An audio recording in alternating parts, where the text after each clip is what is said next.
మాకేం సంబంధం లేదు, ఇంకో రాజకీయాలకు మాకేం సంబంధం లేదు. ఆయన అప్పుడప్పుడు సమాజం గురించి మాట్లాడేటటువంటి ప్రయత్నం చేస్తుంటారు. ఆయన కూడా ఏదో ట్వీట్ చేశాడు. దానికి పవన్ కళ్యాణ్ గారు రెచ్చిపోయి ఏదో మాట్లాడారు. ఆయన ట్వీట్ చేసింది ఏంటి? Dear Pawan Kalyan, it has happened in the state where you are the CM. ఈ సంఘటన జరిగింది నువ్వు డిప్యూటీ సీఎంగా ఉన్నటువంటి రాష్ట్రంలో జరిగింది. Please investigate, find out the culprits and take stringent action. Enquiry చేయండి, కల్ప్రిట్స్ని పట్టుకోండి, వారి మీద యాక్షన్ తీసుకోండి అని చెప్పాడు. Why are you spreading apprehensions and blowing up the issue nationally? ఎందుకు నువ్వు ఇంత రచ్చ చేస్తున్నారు దేశవ్యాప్తంగా, ప్రపంచవ్యాప్తంగా ఎందుకు చేస్తున్నారు? దీన్ని బ్లోఅప్ చేస్తున్నారు. ఇది మంచిది కాదు. We have enough communal tensions in the country. ఇప్పటికే మనకి కావాల్సినంత కమ్యూనల్ టెన్షన్స్ ఉన్నాయి సెంటర్లో ఉన్న ప్రభుత్వం వల్ల. నేను కామెంట్ చేశాడు. ఇది సింపుల్. దీనిలో తప్పేంటి నేను అడుగుతా ఉన్నా. ఆ ప్రకాష్ రాజు గారికి నాకు సంబంధం లేదు, ఆయన మా పార్టీకి కాదు, నేను ఇప్పుడు కలం కూడా కలవాల. తప్పేంటంటున్నా? ఎందుకయ్యా దేశం అంతా ఊరిన గందరగోళం చేస్తావు?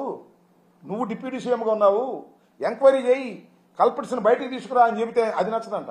మెట్లు కడుగుతాను, 11 రోజులు దీక్ష చేస్తాను, తిరుపతి వెళ్ళి అక్కడ రాజకీయ ఉపన్యాసం చేస్తాను, ఈనాడులో రాణిస్తాను, ఆంధ్రజ్యోతిలో రాణిస్తాను, టీవీ ఛానల్స్తో నాకు అనుకూలమైన డిబేట్లు పెట్టిస్తాను. ఇదేనా చేయాల్సింది? ఒక బాధ్యత కలిగినటువంటి వ్యక్తిగా పవన్ కళ్యాణ్ గారు అప్పుడప్పుడు అంటుంటారు, నేను చాలా నీతి నిజాయితీ అని. ఏదో కొంతనా నమ్ముదాం ఆయన నీతి నిజాయితీ, నిజంగానే దైవభక్తుడు, కొద్ది గొప్ప సమాజం ఉందని అనుకున్నాం. అయినా నేను చెప్తున్నా, చంద్రబాబు తోక పట్టుకుని సముద్రంలోకి పోతున్నావు నువ్వు. చంద్రబాబు మోసగాడు. మతాన్నైనా ఉపయోగిస్తాడు, దేనైనా ఉపయోగిస్తాడు, దేనికైనా సిద్ధపడేటటువంటి ఒక రాజకీయంగా రాక్షస మనస్తత్వం కలిగినటువంటి వ్యక్తి నారా చంద్రబాబు నాయుడు గారు. ఆయన తోక పట్టుకుని నువ్వు వెళ్తే కుక్క తోక పట్టుకుని గోదావరి ఇదినట్టే వాస్తవాలు గమనించమని మనం చేస్తున్నాం. మనం ఇంకో మాట కామెంట్ చేశాడు, దానికి కూడా చెప్పాలి.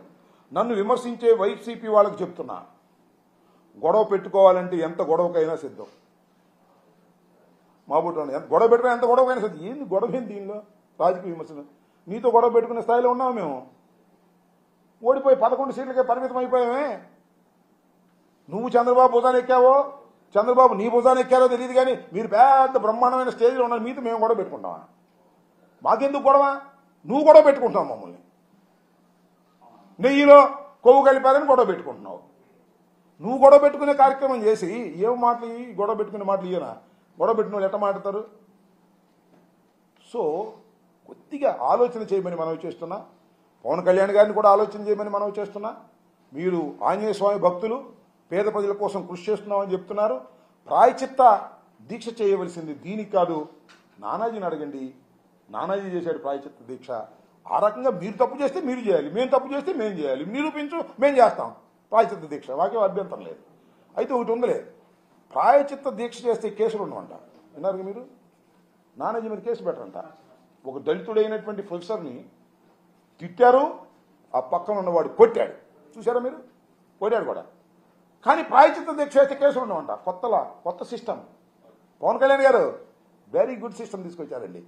ఎవడైనా నేరం చేస్తే, ఎవరైనా ఒక దళితుడిని తిడితే, ఎవడైనా ఒక ప్రొఫెసర్ని తిడితే, ఎవడైనా ఒక ప్రొఫెసర్ని కొడితే ప్రాయచిత్త దీక్ష 12 గంటలు చేస్తే మీ కేసు ఉండదండి. కొత్త చట్టం తీసుకొచ్చారు పవన్ కళ్యాణ్ గారు. Not feeling shy. ఒక దళితుడిని కొట్టి దూషిస్తే ప్రొఫెసర్ని, మేధావిని, మీ ఎమ్మెల్యే కేసు పెట్టుకోకుండా ఉన్నారు. ఏం ధర్మం అయ్యేది? నాకు అర్థం కాదు. ఎక్కడ పోతున్నారు? ఎక్కడ తీసుకెళ్తున్నారు సాంప్రదాయాన్ని మీరు? సరే, అంబేద్కర్ విగ్రహం మీద దాడి చేసి జగన్మోహన్ రెడ్డి గారి నేమ్ తొలగిస్తే కేసు పెట్టలేదు అనుకో, పోనీ అది అక్కడ పెడదాం. ఒక దళితుడే, మా పార్టీ వాడు కాదే. అతని మీద దాడి చేసి కొట్టబోయి బూతులు తిట్టి భయంకరమైన బూతులు తిట్టారు. ప్రాయచిత్త దీక్ష చేశాడు, కేసు లేదు. శభాష్. న్యూ చట్టాన్ని తీసుకొచ్చారు భారతదేశంలో, ఆంధ్ర రాష్ట్రంలో ముఖ్యంగా. చాలా గొప్పవారండి పవన్ కళ్యాణ్ గారు. దయచేసి నీ ప్రాయచిత్త దీక్ష పక్కన పెట్టి మా మీద ఎంక్వైరీ చేసి నిరూపించే కార్యక్రమం చేయి. రెండోది, మీ నానాజీ తప్పు పని చేశాడు, కేసు రిజిస్టర్ చేసి అరెస్ట్ చేయి. ఈ రెండూ చేసిన రోజున నువ్వు నిజమైన దైవభక్తి ఉన్నవాడు అని నమ్ముతాం. లేకపోతే ఇది కూడా చంద్రబాబు లాగా నాటకం అనుకోవాల్సి ఉంటుంది. దయచేసి ఆలోచించమని గౌరవనీయులైన డిప్యూటీ సీఎం గారైన పవన్ కళ్యాణ్ గారు అదేం షూటింగ్ అది? వీరమల్లు హరిహర వీరమల్లు షూటింగ్లో పాల్గొంటున్న మీకు నమస్కరించి వినయంగా ప్రార్థిస్తున్నాను. అయ్యా